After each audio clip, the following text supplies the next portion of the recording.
We found the truck listing the week before I came back to New York. In New York, trucks can be very rusty, so we were careful. Very careful. It was about finding the right piece of equipment that could keep everything on the property moving. Something reliable, something safe, something that could handle work, snow, and everything in between.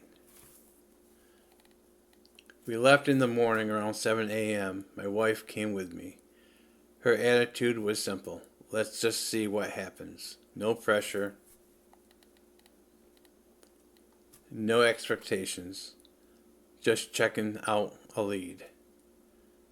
We looked at the Ford F-350 first. Clean enough body panels, low rust at first glance. We were impressed until we got underneath. That's where the truth showed up. Frame rust, box support rust, the kind of damage you don't take a chance on when you're planning to mount a 900-pound dump box. That was the end of that truck.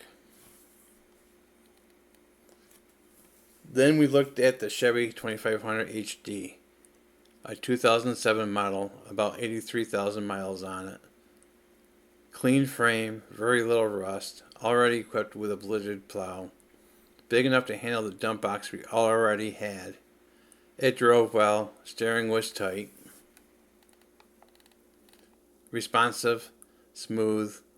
Compared to my old F-350, it felt completely different. My old truck had so much play in the steering wheel, you could turn it an inch and a half before anything happened. People never liked riding in it. It always felt like it was just holding together. This truck felt solid, controlled, like it actually wanted to go where you pointed it. We decided if we were going to drive 2 hours to look at a truck, we might as well make a day of it. So instead of rushing home, we planned to stop. We visited the Corning Museum of Glass. We had been there before, years ago when the boys were younger. Back then, we mostly watched the glass-blowing demonstrations. This time, it was more relaxed, walking through exhibits, taking a few photos, just enjoying the stop in between decisions. For lunch, we stopped at Donna's restaurant. It was one of those places you don't expect much from at first. A small place tucked into a strip of older connected buildings like the old Main Street towns. Inside, it was full of character. Old floors, some tiles missing, shelves lined with corral ware and collected items over decades. A bar in the center, tables along the wall. Nothing fancy, but real. The owner, Donna, had been running it for 41 years, and you could feel that history in the place. We like trying local spots like that instead of chain restaurants, and sometimes you get surprised. This was one of those good surprises. Back at the dealership, things shifted. The price came down after discussion, about $3,000 less than the asking price. That adjustment made it work within what we had planned. And just like that, it was done.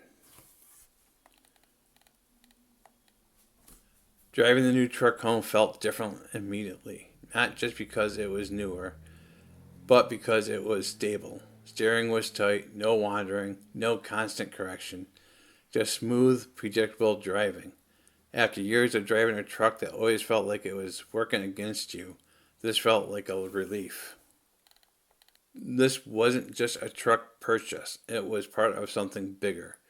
A way to keep the property running, a way to handle snow when winter hits hard, a way to have a backup when family needs it, a tool that keeps everything else moving.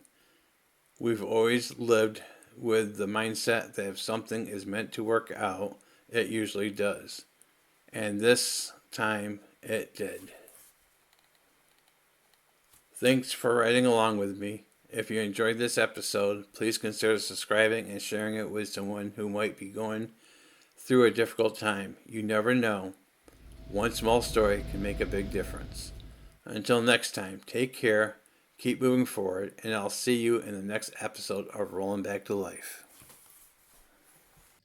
Thanks for stopping by. I'm Don with Rolling Back to Life. I'll see you next time.